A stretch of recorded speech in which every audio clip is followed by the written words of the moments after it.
Assalamualaikum warahmatullahi wabarakatuh. Halo teman-teman, perkenalkan kami dari kelompok 4 yang beranggotakan saya sendiri Estesianita Dan saya Sri Salvina Devi Maharani.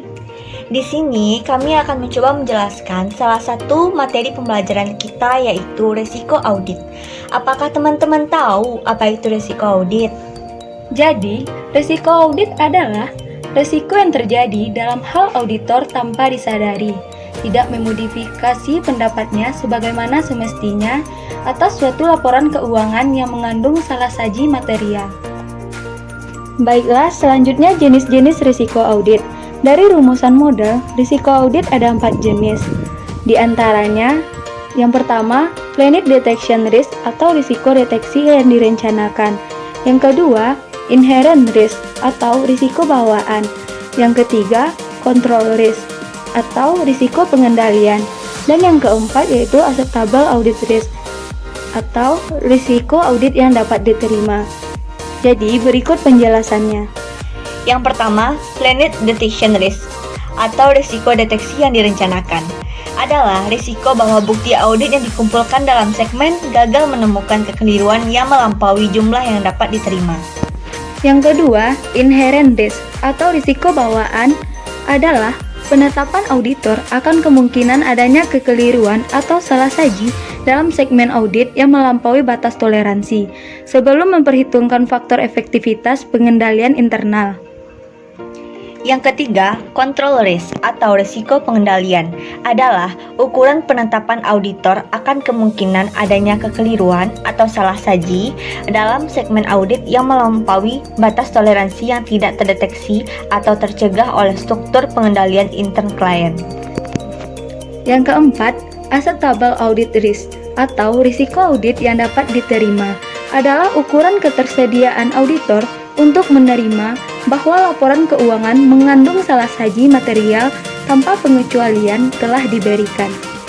Selanjutnya, penilaian risiko. Yang pertama, menilai risiko yang dapat diterima atau acceptable audit risk. Auditor harus memutuskan risiko audit yang dapat diterima yang tepat bagi suatu audit selama perencanaan audit. Pertama, auditor memutuskan risiko-risiko penugasan. Risiko penugasan atau engagement risk adalah risiko bahwa auditor atau organisasi yang membawahi auditor akan menderita kerugian setelah selesainya audit, walaupun laporan audit sudah benar. Yang kedua, menilai risiko inherent atau inherent risk. Auditor melakukan penilaian risiko inherent selama tahap perencanaan dan memperbaharui penilaian tersebut selama audit berlangsung. Auditor harus mengevaluasi informasi yang mempengaruhi risiko inherent, serta memutuskan faktor risiko inherent yang tepat bagi setiap tujuan audit. 3. Menilai risiko deteksi yang direncanakan atau planned detection risk. Para auditor menetapkan tingkat risiko deteksi yang dapat diterima atau risiko deteksi yang direncanakan yang mempengaruhi tes-tes substantif yang mereka lakukan. Pertama, jika tingkat risiko deteksi yang direncanakan rendah, maka auditor akan mengumpulkan bukti sebanyak mungkin untuk menurunkan risiko kesalahan saji. Kedua, tingkat risiko deteksi yang direncanakan tinggi, maka auditor mengurangi pengumpulan bukti. Yang keempat, menilai risiko pengendalian atau control risk.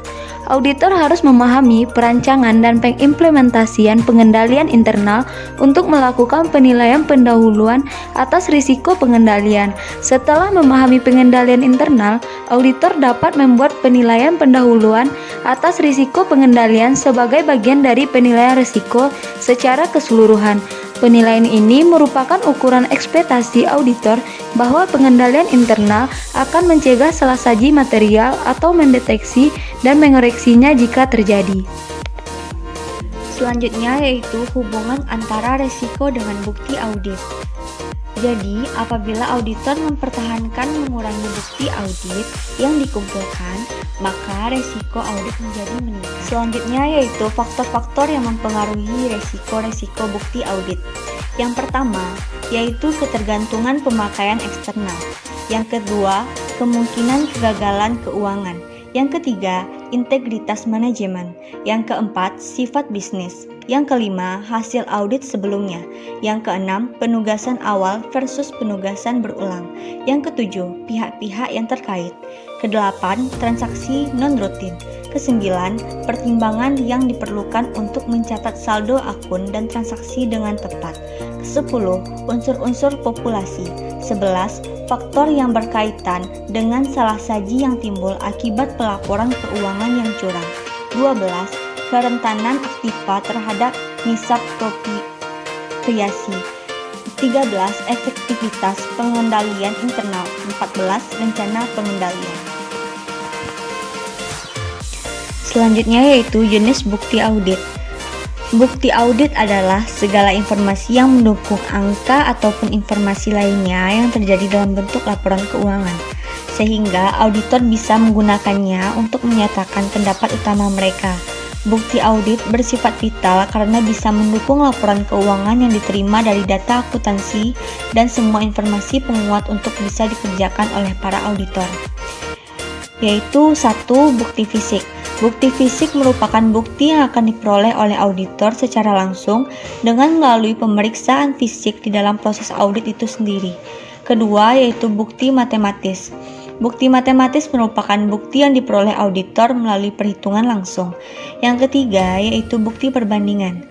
Bukti ini digunakan oleh auditor untuk menghitung rasio likuiditas, profitabilitas, solvabilitas, quick ratio, dan hal lainnya. Yang keempat, bukti dokumenter. Yang kelima, catatan akuntansi. Catatan akuntansi adalah sumber data yang bisa digunakan oleh auditor sebagai bukti audit, di mana catatan ini merupakan hasil kerja yang telah dibuat oleh para akuntan. Yang keenam, bukti pengendalian internal. Bukti pengendalian internal adalah bukti yang paling kuat ketika melaksanakan audit. Mengapa kuat? Karena kuat atau lemahnya pengendalian internal seorang auditor bisa mendapatkan banyak bukti yang bisa dikumpulkan olehnya. Yang ketujuh, bukti surat. Bukti surat atau biasa disebut surat pernyataan tertulis merupakan surat yang telah ditandatangani seorang individu yang bisa bertanggung jawab dan berpengetahuan mengenai kondisi atau kejadian tertentu. Yang kedelapan, bukti lisan atau wawasan. Auditor dalam melaksanakan tugasnya banyak sekali berhubungan dengan manusia, sehingga ia memiliki kesempatan untuk mengajukan pertanyaan secara lisan dan dalam bentuk wawancara. 9. Bukti konfirmasi. Bukti konfirmasi merupakan salah satu proses untuk memperoleh dan menilai suatu komunikasi langsung dari pihak ketiga atas jawaban permintaan informasi tentang unsur tertentu. Ke-10. Bukti analitik. Bukti analitik hampir serupa dengan bukti perandingan, karena bukti analitik meliputi juga perbandingan atas pos tertentu antara laporan keuangan tahun berjalan dengan tahun yang sudah lewat. 11. Bukti keterangan. Permintaan keterangan dalam sebuah prosedur audit merupakan hal yang wajar, di mana hal ini dilakukan oleh auditor terhadap objek yang sudah dianggap memiliki informasi. 12. Bukti penelusuran. Penelusuran dibutuhkan oleh para auditor mengingat terkadang pengumpulan bukti dilakukan oleh auditor baik menggunakan dokumen kecatatan akuntansi ataupun sebaliknya. 13. Bukti observasi. Auditor memiliki kesempatan untuk melihat dan menyaksikan suatu kegiatan yang berhubungan dengan pengumpulan bukti. 14. Bukti perhitungan. Prosedur dan bukti perhitungan merupakan salah satu bukti fisik yang terpecah yang dilakukan dalam auditing. 15. Bukti inspeksi. Inspeksi merupakan pemeriksaan secara rinci terhadap sebuah dokumen dan kondisi fisik yang dimiliki kaitan serta menghasilkan bukti untuk mendukung laporan keuangan. Selanjutnya yaitu reliabilitas bukti audit. Reliabilitas bukti ini mengacu pada tingkat di mana bukti tersebut dianggap dan dipercaya atau layak dipercaya. Terdapat 6 karakteristik reliabilitas dari bukti audit. Yang pertama, independensi penyedia bukti. Yang kedua, efektivitas pengendalian internal klien. Yang ketiga, pengetahuan langsung auditor. Yang keempat, kualifikasi individu yang menyediakan informasi. Yang kelima, bukti yang objektif lebih dapat diandalkan dibanding bukti subjektif. Yang keenam, ketepatan waktu. Masuk kepada pembahasan dokumen audit. Dokumen yang dibutuhkan dalam audit keuangan contohnya seperti catatan primer akun-akun seperti buku bank dan buku kas kecil yang lengkap dan mutakhir hingga akhir tahun. Arsip, tagihan atau nota atau kwitansi untuk semua item belanja. Arsip atau buku kwitansi untuk uang yang diterima. Pernyataan bank, slip penyetoran, dan buku cek. Buku dan catatan gaji. Buku besar induk bila ada. Selanjutnya, ringkasan-ringkasan dan laporan-laporan rekonsiliasi seperti saldo percobaan atau ringkasan semua penerimaan dan pembayaran berdasarkan kategori anggaran. Laporan rekonsiliasi bank untuk semua rekening bank pada tanggal titik putus tahun fiskal. Laporan rekonsiliasi kas kecil hingga tanggal titik putus tahun fiskal. Lembar catatan persediaan. Selanjutnya, jadwal dan daftar. Termasuk jadwal utang atau utang yang diutang oleh organisasi. Selanjutnya, jadwal piutang atau uang yang diutang kepada organisasi. Selanjutnya, jadwal jatuh tempo hibah. Selanjutnya, jadwal hibah yang dijanjikan. Selanjutnya, daftar aset tetap.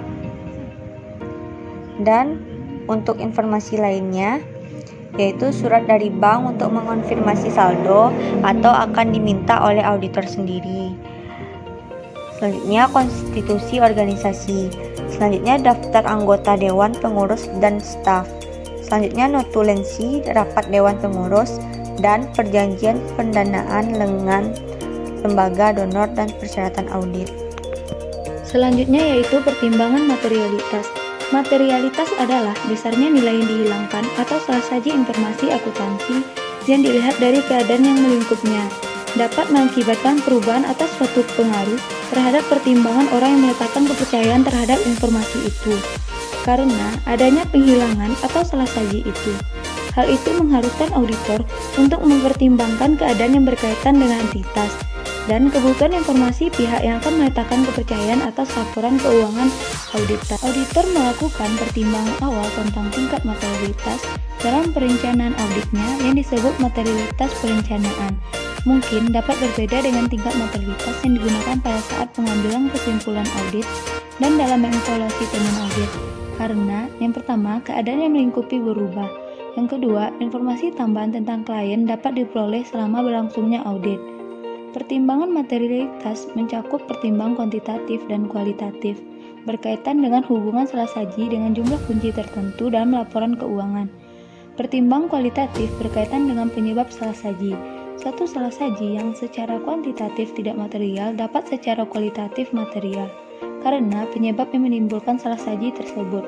Contoh pertimbangan kuantitatif dan kualitatif yang dilakukan oleh auditor adalah: yang pertama, hubungan salah saji dengan jumlah kunci tertentu dalam laporan seperti laba bersih sebelum pajak dan laporan keuangan.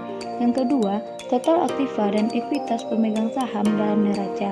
Yang kedua, faktor kualitatif seperti: yang pertama, kemungkinan terjadi pembayaran yang melanggar hukum dan kecurangan. Yang kedua, syarat yang tercantum dalam perjanjian penarikan kredit dari bank yang mengharuskan klien untuk mempertahankan beberapa rasio keuangan pada tingkat minimum tertentu.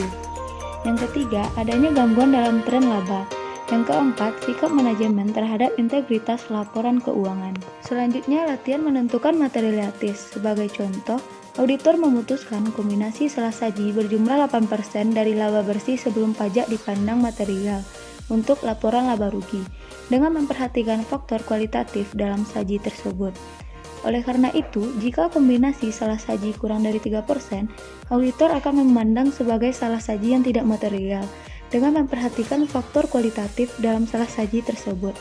Salah saji berada di antara 3% dan 8%, memerlukan pertimbangan auditor untuk memutuskan materialitasnya. Jika misalnya laba bersih sebelum pajak yang dipakai sebagai jumlah kunci berjumlah 100 juta, maka batas materialitas untuk laporan rugi berada dalam kisaran 3 juta sampai 8 juta. Batas bawah dihitung 3% dikali 100 juta dan batas dihitung 8% dikali 100 juta untuk batas atasnya. Demikianlah penjelasan dari kelompok kami, semoga bermanfaat dan semoga teman-teman mengerti.